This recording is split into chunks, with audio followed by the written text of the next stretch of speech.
Welcome जवान। चलिए फिर से हम लोग मिल गए हैं। अब हम शुरू करेंगे अपने मैथ्स के कॉन्सेप्ट्स को आसान तरीके से समझने की।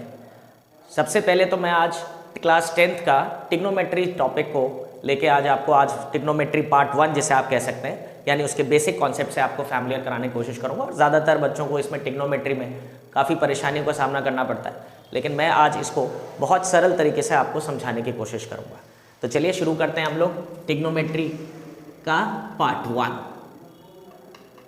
अच्छा, टिग्नोमेट्री की बात करें तो अगर मैं इस वर्ड को ही स्प्लिट अप करूं तो ट्राई प्लस ज्योमेट्री, ठीक, मतलब हम ऐसे ज्योमेट्रिकल फिगर की बात कर रहे हैं जिसमें 3 साइड्स हो। Try stands for 3, that is 3 sides, और वो आपको पता ही है क्या है, ट्रायंगल। और ट्रायंगल भी कैसा, राइट एंगल ट्रायंगल।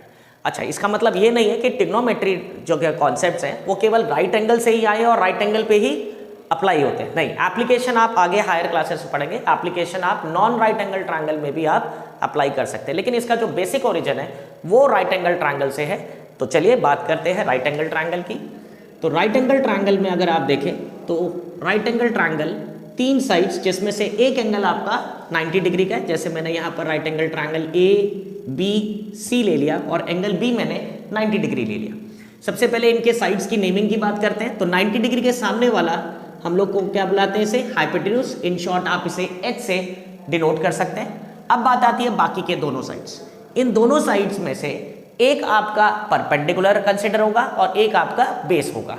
अच्छा, अब मैंने आपसे कहा कि आप इनमें से कोई एक, कहने का मतलब दोनों में से आपको अब चॉइस करनी है। ये चॉइस किस पे डिपेंड करती है, इस बात पे डिपेंड करता है कि आप इन दोनों में से कौन सा एंगल आप लेके चल रहे हैं। या क्वेश्चन में गिवन होगा कि भाई आप एंगल ए लेके चलिए, एंगल सी लेके चलिए। लेट अस सपोज मैंने यहाँ पर एग्जांपल के तौर पे एंगल सी ले लिया, जिसको मैं एंगल को थीटा से रिप्रेजेंट कर रहा हूँ।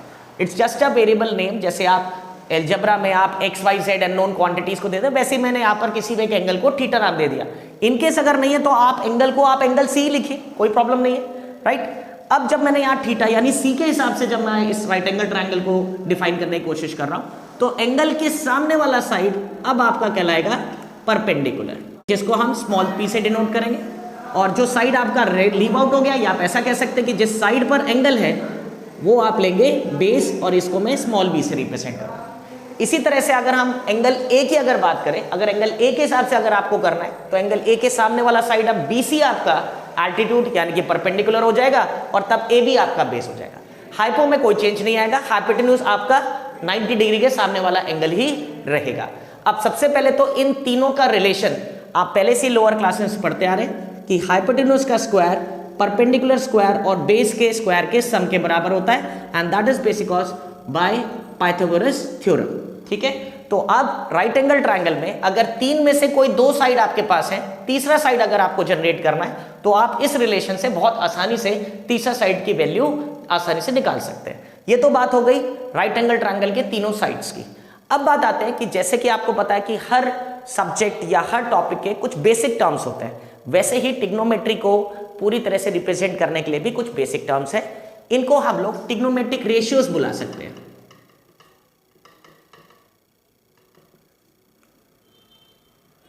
Metric ratios. अच्छा, टिग्नोमेट्रिक रेशियोज की अगर बात करें तो टोटल ये 6 टर्म्स हैं, राइट, जिनको हम कहते हैं साइन, कॉस, टैन,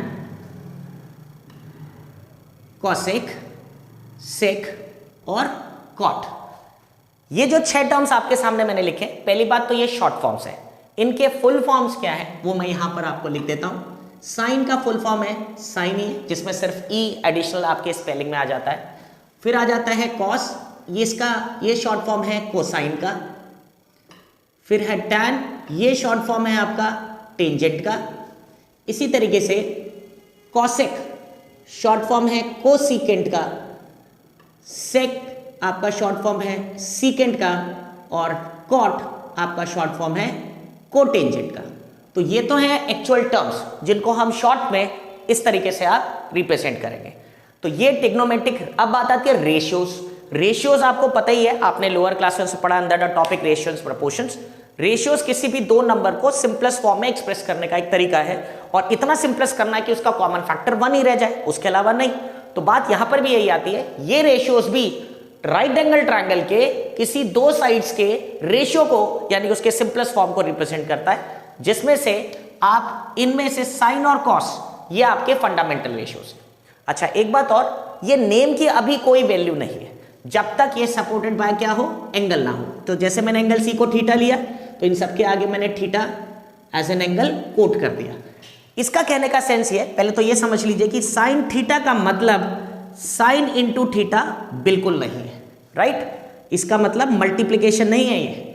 उसका रीजन ये है कि साइन थीटा अपने आप में पूरा एक सिंगल टर्म है। जैसे आप किसी नंबर को बोलते हैं, जैसे आपने ले लिया 42, तो 42 अगर 4 और 2 लिखने का मतलब सेंस ये थोड़ा होगी 4 इंटू 2 हो गया, कहने का मतलब 42 एज ए होल नंबर है। उसी तरह से sine theta as a whole number है। तो अब इनकी वैल्यू जनरेट करते हैं, जैसा मैंने कहा था कि ये ट्रिग्नोमेट्री के किसी भी दो साइड्स के रेशियो को रिप्रेजेंट करते हैं, जिसमें साइन थीटा रिप्रेजेंट करता है परपेंडिकुलर और हाइपोटेन्यूज के रेशियोज को। और रेशियोज से जब आप बाहर आते हैं तो आपको पता ही हम फ्रैक्शन में लेके आते हैं, that you variable know that a/b क्या होता है, a/b लिख के हम लोग मैथमेटिकल कैलकुलेशन करते हैं। तो यही है, तो ये परपेंडिकुलर और हाइपो के रेशियो को रिप्रेजेंट करता है, जिसको हम इन शॉर्ट p/h लिख सकते हैं। इसी तरह से कॉस हमारा बेस और हाइपोटेन्यूज के रेशियोज को रिप्रेजेंट करता है। अच्छा मैंने अभी कहा था ये फंडामेंटल है, मतलब ये सबसे छोटे ट्रिग्नोमेट्रिक रेशियोज है।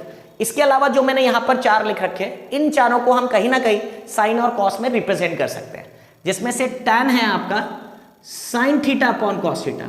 अब मैं इसके हिसाब से अगर इनके जो रेशियोज थे साइड्स के, इनको अगर मैं इसमें पुट डालूं तो p/h अपॉन b/h, जिसमें कॉमन डिनोमिनेटर कट जाएगा, क्या रह जाएगा p/b। तो अब वैसे यूसेज में इतना लंबा करने की जरूरत नहीं है, आप सीधा step tan theta as a formula p/b भी आप याद कर सकते हैं और डायरेक्टली यूज कर सकते हैं। तो ये तो मैंने रिलेशन आपको बता दिया। बिल्कुल सेम अगर हम बात करें इन तीन की, ये मैंने पर्पसली इस सीक्वेंस में लिख रखा है क्योंकि ये तीन इन तीनों रेशियोज के कॉरेस्पॉन्डिंगली क्या होते हैं, रेसिप्रोकल्स होते हैं। मतलब कॉसेक थीटा साइन थीटा का रेसिप्रोकल है, तो आप इसे 1 अपॉन साइन थीटा लिख सकते हैं, जो कि रेशियोज में हो जाएगा h अपॉन p, ठीक है। इसी तरह से सीकेंट थीटा को हम कॉस थीटा का रेसिप्रोकल कहते हैं, तो रेशियोज में हो जाएगा h अपॉन b, और कॉट थीटा टैन थीटा का रेसिप्रोकल है, सो 1 अपॉन टैन थीटा। और हाँ, इसको अगर मेरे को साइन कॉस में लिखना है तो इसको आप रेसिप्रोकल कर दीजिए, so that will become cos theta upon sine theta, और रेशियोज में हो जाएगा p अपॉन b। तो ये है इनके ट्रिग्नोमेट्रिक रेशियोज के साइड्स के रेशियोज जो बेसिक फॉर्मूले को जनरेट करते हैं। सारा का सारा कहानी इसी पे आकर कहीं ना कहीं आ जाती है। हाँ, इसी की कॉम्बिनेशन से हम और भी नए फॉर्मुलेस बताएंगे, जो मैं ट्रिग्नोमेट्री पार्ट 2 वीडियो में आपके मैं सामने लेके आऊंगा, लेकिन अभी फिलहाल ये आपके ट्रिग्नोमेट्रिक के बेसिक्स हैं। अच्छा, ये फॉर्मूले अगर याद करने में दिक्कत होती है तो आप कई, जैसे आप 9 प्लैनेट्स के लिए आप कई सारी आपने कविताएं सुन रखी है कि my very elegant mother just shown be 9 planets, उससे आप प्लैनेट्स के नाम याद कर लेते हैं उनके फर्स्ट अल्फाबेट से। वैसे ही ट्रिग्नोमेट्री के भी इन 6 रेशियोज के क्या क्या साइड्स की कॉम्बिनेशंस के हिसाब से रिप्रेजेंट होते हैं वो आप याद कर सकते हैं by using this song, Pandit Badri Prasad हर हर बोले सोना चांदी तोले, ठीक है। जिसमें ये सोना चांदी तोले, अगर मैं इसको सेपरेट आउट कर दूं तो ये साइन कॉस और टैन को रिप्रेजेंट कर रहा है, और इसके ऊपर के जो टर्म्स लिखे हुए हैं अल्फाबेट्स, ये इनके फॉर्मुलेस रिप्रेजेंट कर रहे हैं। साइन का p/h, कॉस का b/h, टैन का p/b। Ultimately sine cos tan का आपको फॉर्मूला यहां दिख जा रहा है, और बाकी तो मैंने बता दिया, कॉसेक सीकेंट और कॉट तो अलग से याद करने की जरूरत नहीं है। सिर्फ इतना ध्यान रखना है कि कॉसेक साइन का रेसिप्रोकल है, सीकेंट कॉस का है, कॉट टैन का है। तो अगर साइन कॉस टैन मिल गया तो ये तीन तो जस्ट रेसिप्रोकल करके ही आप उनकी वैल्यू निकाल सकते हैं। तो ये था आपका ट्रिग्नोमेट्रिक रेशियोज के बेसिक प्लेटफॉर्म, ठीक है। ये था मेरा वीडियो 1। इसके बाद नेक्स्ट फॉर्मूले आपको मैं वीडियो 2 में जल्दी ही शो करूंगा।